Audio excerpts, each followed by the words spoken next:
Coach, merci beaucoup pour l'accueil que vous nous réservez ici dans ce magnifique paysage et magnifique centre d'entraînement de l'EPA. Je voudrais bien qu'on commence en parlant un peu de vous. Euh, qui est coach Mohamed Adil Radi, votre ville d'origine, votre parcours académique et professionnel? Premièrement, je tiens à vous remercier pour votre visite, votre honorable visite vraiment. C'est un très grand honneur d'avoir un des journalistes ambitieux en notre royaume du Maroc, et ainsi ici au Maroc, et ici au Rwanda, dans le centre d'entraînement de la paire et surtout dans le pays de Rwanda. Vraiment, c'est quelque chose qui va rester dans l'histoire et c'est quelque chose qui nous a marqué vraiment. Voilà, Mohamed Adil Radi, coach de football, cadre sportif marocain, natif de la ville de Rabat. J'ai fait toutes mes classes comme joueur en équipe des phares de Rabat. Et après, j'ai été en Belgique pour suivre mon cursus de formation de cadre sportif. Alors, j'ai commencé de plus bas, des, des, des, des, des premières classes comme entraîneur, comme formateur, du brevet C jusqu'en UFA. Alors, j'ai travaillé dans des clubs provinciaux, des clubs amateurs. Après, j'ai intégré des clubs semi-professionnels. Après, j'étais dans des clubs professionnels. Et voilà, j'ai fait toutes les catégories d'âge, du jeune âge du U5, U6 jusqu'à l'équipe première. J'ai passé par assistant en équipe première en Belgique, entraîneur d'équipe espoir, adjoint de directeur technique, coordinateur. Après, j'ai eu la première expérience dehors de la Belgique, vers le Ghana, là où j'étais manager général d'un club de première division et aussi coach principal de l'équipe A. Cette expérience, ça n'a pas duré longtemps, mais quand même, on a fait du bon travail. On a fait une découverte de pas mal de joueurs qui ont après joué dans les grands clubs africains, aussi dans l'équipe nationale ghanéenne. Et aussi, après là, j'ai embarqué au Maroc comme assistant de Garrido, l'ex-entraîneur de Raja. Aussi, c'est une belle expérience enrichissante. Après, j'ai parti à Tanger comme directeur de formation. Ça a duré 2 ans. Là, on a détecté pas mal de joueurs. On a alimenté les équipes nationales des jeunes et aussi on a donné beaucoup de joueurs en équipe A et on a mis une structure en place. Après, l'offre de APR il se présente. Après, j'ai pris l'équipe de APR. Ça fait maintenant, on rentre maintenant dans la troisième année. Là, on a gagné 3 titres. La Coupe d'Afrique militaire de l'Afrique de l'Est, champion de Rwanda sans défaite, et aussi la Coupe de Rwanda. Et maintenant, on a fait un playoff 2 sans défaite, 18 points. On va entamer le playoff 1 pour chercher le titre. Et aussi, on a alimenté l'équipe nationale. Quand on est arrivé, le noyau de l'équipe nationale contient 5 et 6 joueurs de APR. Aujourd'hui, il contient 13 joueurs de APR, dans lesquels 8 joueurs qui sont titulaires dans l'équipe. Et aussi, on a alimenté les différentes catégories des équipes nationales. Voilà. Justement, on parle beaucoup d'APR qui est connu un peu dans l'Est de l'Afrique. Le football rwandais commence aussi un peu à se faire connaître au niveau continental. Mais quelle a été la motivation pour vous pour rejoindre ce club, ce pays surtout? Voilà, la première des choses, d'abord, quand j'ai travaillé en Belgique avec l'équipe Espoir de FC Bruxelles, il y avait quelqu'un qui suit ses études là-bas. Elle était accompagnée par quelqu'un de membre du comité de l'APR à l'époque. Et vraiment, il suit toujours les entraînements parce qu'il habite à côté du stade, il suit toujours les entraînements, il voit ce qui se passe. Et à un certain moment, ils m'ont approché un jour, ils m'ont dit: est-ce que ça t'intéresse de venir travailler à APR? Moi, j'ai dit: je ne connais pas le club, je ne connais pas la région, mais ça peut devenir intéressant dans l'avenir, pourquoi pas. Et on s'est échangé, on restait en contact presque pendant 2, 3 ans. Après, quand l'offre du Raja s'est présentée, s'est présenté la première fois avec l'offre du APR. Alors là, j'ai choisi d'aller au Raja Casablanca. Après 3 ans encore, Il y a une nouvelle offre. le président, il m'appelle, me dit: voilà, ils m'ont parlé beaucoup de votre travail. On veut être un club formateur et un club compétiteur en même temps. Mais on a des jeunes, on a beaucoup de choses et on veut vraiment, on est intéressé par votre profil. Alors, j'ai pris l'initiative, j'ai été au Rwanda, j'ai resté ici presque 25 jours avant de signer le contrat. J'ai visité les infrastructures culture, j'ai vu la mentalité, j'ai vu l'environnement là où je vais travailler. J'ai rentré en contact vraiment d'une façon journalière avec les dirigeants, et vraiment c'est de hauts dirigeants. Et comme vous le savez, le club d'APR est géré par l'institution militaire. Et vraiment c'est très strict et c'est très professionnel aussi. Alors on a parlé, on a vu le CECAFA Kagame Cup, j'ai vu vraiment le noyau qui contient l'équipe, surtout au niveau des joueurs. Alors j'ai vu que vraiment il y a un pourcentage très élevé pour faire un bon travail ici, pour commencer un projet. Et on a défini des objectifs ensemble. Et vraiment, après, j'ai vu que tout le monde adhère aux critères de réussite du projet. Et vraiment, après, on a signé le contrat. Et ça dure jusqu'à aujourd'hui. Et on est dans le chemin pour réussir et pour arriver à les objectifs qu'on a définis ensemble. Je voudrais bien que vous me précisiez l'importance. On connaît peut-être APR pour les gens qui suivent le football dans l'Est Afrique. On connaît APR qui est le club le plus titré, le plus important du Rwanda. Mais moi, je voudrais que vous me parliez de l'intérieur du club. Comment sont les installations, l'organisation, les rôles de chacun au sein du club? Voilà, comme je dis, c'est un club très bien structuré avec des principes très bien définis. Parmi les trois principes, c'est d'abord la discipline, le respect et l'engagement. Quand on parle du respect, ça veut dire que chacun doit respecter son travail, doit respecter l'autre et doit respecter ce qu'il fait, son périmètre de fonctionnement. Ça, c'est important. La discipline, c'est la discipline. C'est tout ce qui est ponctualité, tout ce qui est respect de règlement intérieur du club, tout ce qui est respect de l'institution de la PRFC. Comme vous le savez ici, c'est la meilleure équipe ici au Rwanda. C'est une institution, c'est pas un club en équipe. C'est une institution vraiment qui présente l'État. Et, et vraiment, on doit être discipliné. C'est pas seulement dans le terrain, c'est pas seulement dans les séances d'entraînement, mais aussi dans le terrain. Tout le monde doit avoir un comportement digne digne d'être ou d'avoir un statut au sein du club de la paire. Ça, c'est très important. Et aussi l'engagement, que tout le monde doit être engagé dans son travail. Il doit le faire à la lettre et il doit montrer qu'il est compétent dans sa tâche. Et vraiment, ça, c'est le principe de fonctionnement. Et comme vous l'avez vu, le groupe, le club grandit jour après jour. Et on essaye de progresser dans tout ce qui est leadership, dans tout ce qui est infrastructure, dans tout ce qui est management, dans tout ce qui est gestion au niveau de la logistique, dans tout ce qui est aussi matériel de travail, soit matériel technologique, soit matériel de tactique, soit matériel au niveau de l'habillement de tous les membres de la PRFC. L'administration aussi grandit jour après jour, que la direction elle a pris une initiative de élargir l'espace de fonctionnement de l'équipe, et surtout au niveau administratif, au niveau logistique, avant de protéger et maintenir la performance de l'équipe et aussi va vers le chemin de développement. Et voilà, maintenant, le groupe il grandit jour après jour et aussi il y a la cellule médicale, qu'on doit remercier aussi la cellule médicale et aussi le rôle de nos dirigeants auprès de l'hôpital militaire. Il y a une cellule spéciale pour la paire. Tous les médecins là, ils sont à la disponibilité de l'équipe. Et aussi, il y a la cellule des médias qui s'occupe bien de tout ce que l'équipe fait. Il est attentif, il est à l'écoute aussi des remarques des autres sur l'équipe. Et vraiment, c'est un environnement très professionnel et on essaye de jour après jour de, de, de rendre cette institution plus performante, plus professionnelle au niveau africain et pourquoi pas être la même chose dans l'avenir comme grand club européen. Euh, Vous n'êtes pas le seul Marocain ici dans le club, il y a aussi le Haj Taïdi qui vous assiste, l'ex-grand gardien de l'IRT et international marocain. Il y a aussi Pablo qui est votre adjoint et votre préparateur physique qui est en Argentin. Parlez-nous un peu de cette vie.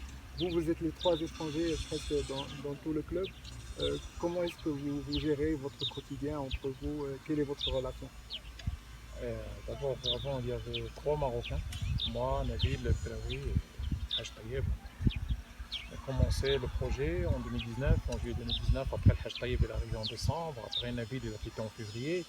Après, on a recruté l'Argentin Pablo Marchand, vraiment, qui est responsable de la cellule de préparation physique, aussi qui nous assiste. Et Haj Taïb, qui est responsable de la cellule des gardiens de but, aussi qui nous assiste. Et vraiment, je suis très content d'avoir ces cadres parmi nous.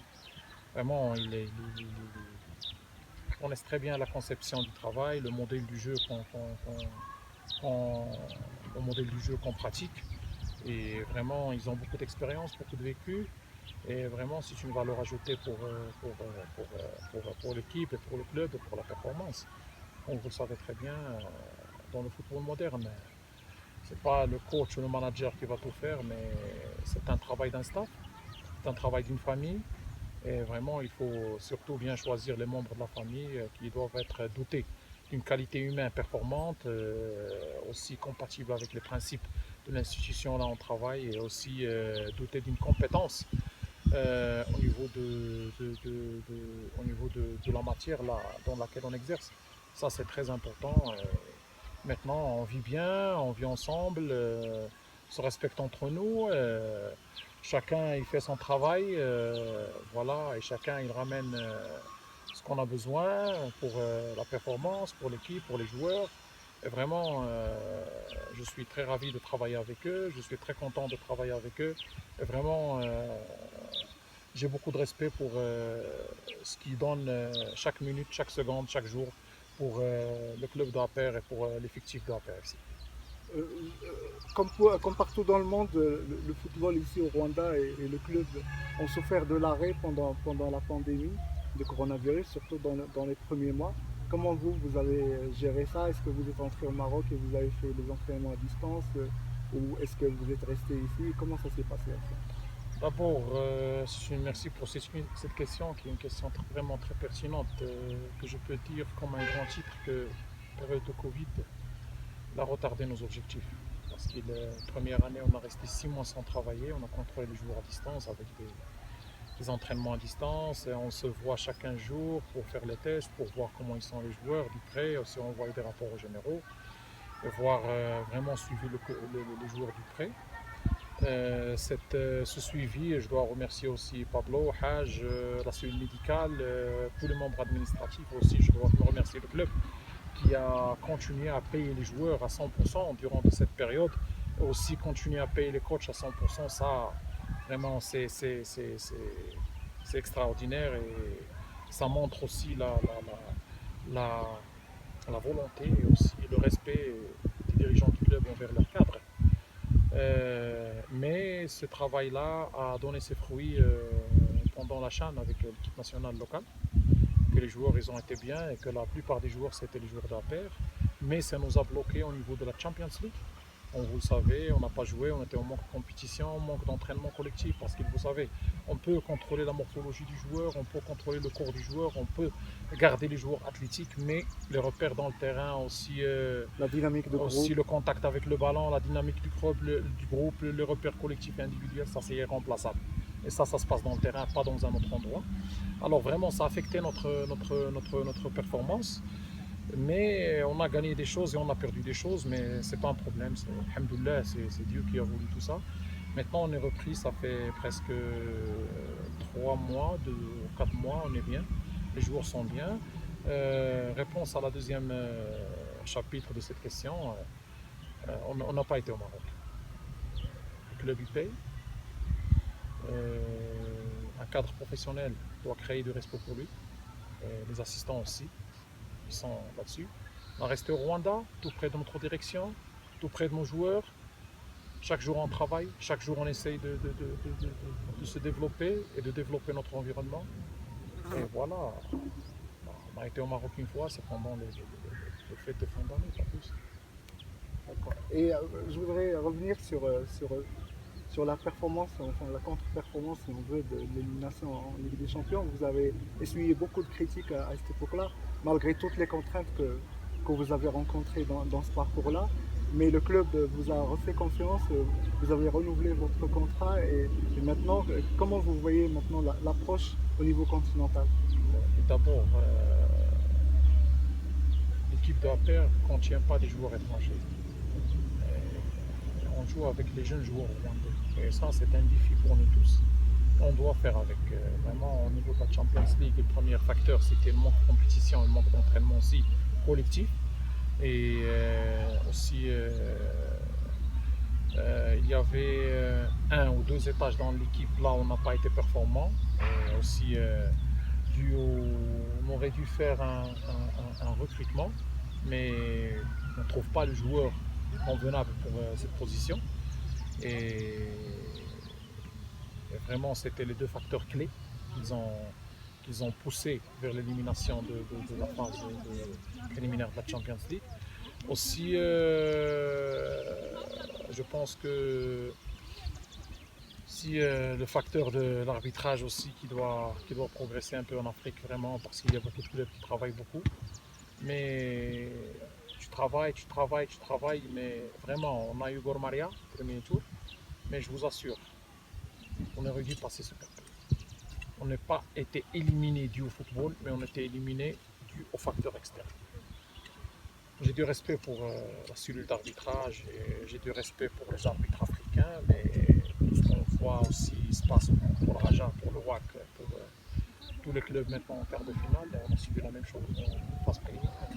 C'est la même chose qu'on a subi, mais pour passer, pour jouer contre Shabab Belouizdad, là, je peux te dire qu'on doit travailler beaucoup pour dépasser des caps des équipes pareilles. La preuve qu'aujourd'hui, cette équipe, probablement, il peut aller en demi-finale. Alors, c'était la deuxième équipe, là, on va jouer.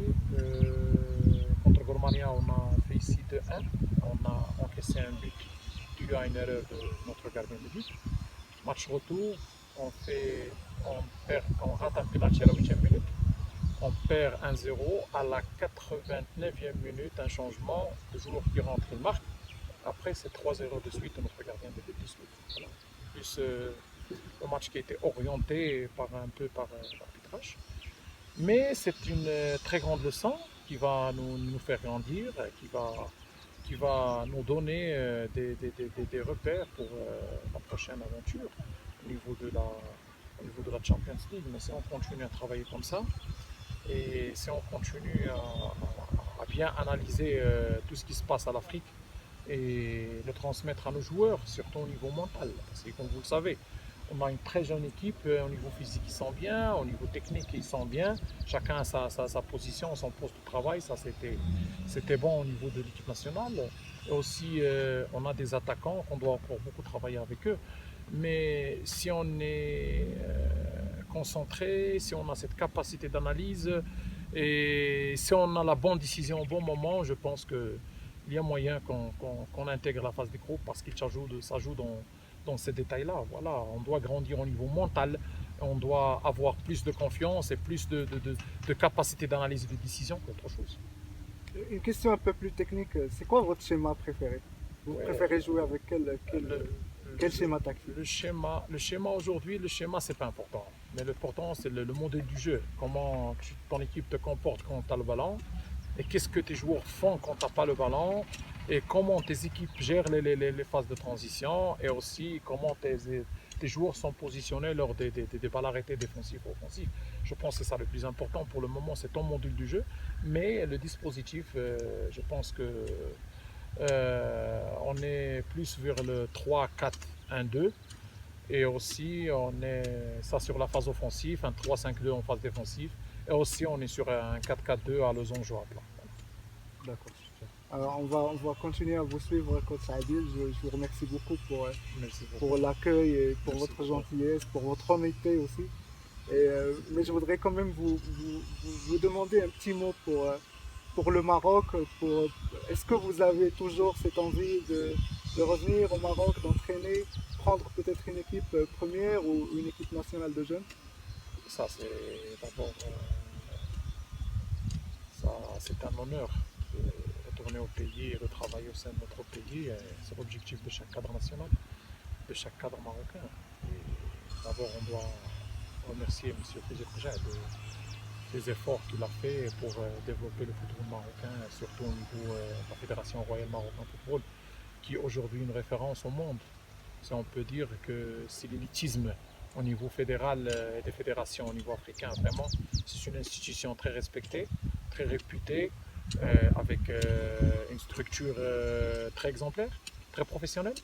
Et d'abord, on doit vraiment remercier M. Fawzi Farja ainsi que tous les membres exécutifs de la fédération des efforts qu'ils font chaque jour pour donner cette image du football marocain au niveau mondial et au niveau africain.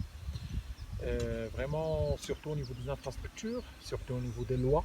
Là, on voit qu'aujourd'hui, le joueur a ses droits, le cadre a ses droits, les dirigeants, ils sont obligés de, de, de, de, de faire développer leur club. Et je pense que c'est ces trois points-là qui vont rendre le football national dans la cour des grands, dans l'écurie des grandes nations du football au monde. Et maintenant, voilà, revenir au Maroc, oui, mais la question, c'est le projet, le club, l'équipe, l'environnement. Tout ça, ça joue un rôle très important sur la réussite et la performance d'un cadre sportif. Mais un jour, oui. D'abord, on termine ce projet, et après, on va se projeter vers le retour vers le Maroc. Mais toujours, la question, c'est avec qui et où et dans quel projet. Ça, c'est très important pour nous comme staff de poser ces questions-là avant d'intégrer n'importe quel projet. Coach Adi, je vous souhaite bon courage et bonne chance dans votre projet avec les PR et vos projets à venir de votre carrière. Et à la prochaine. À la prochaine, et je te remercie beaucoup aussi, Amine, pour votre visite. Et vraiment, c'est un honorable et votre présence, vraiment, ça nous a donné beaucoup d'espoir et ça nous a donné surtout beaucoup de motivation d'avoir un journaliste marocain ici au Rwanda. Vraiment, c'est extraordinaire et c'est inoubliable. Et on a eu aussi la délégation marocaine qui était ici pour la CAF et pour la FIFA, la personne de M. Fawzi Farja, M. Mprof. Et, alhamdoulilah, quand les Marocains arrivent au Rwanda, ils viennent, ils nous visitent. Et vraiment, c'est une très grande source de motivation et on est toujours content qu'on voit un patriote, un nationaliste marocain ici parmi nous. Vraiment, merci. Merci beaucoup. Merci beaucoup, coach.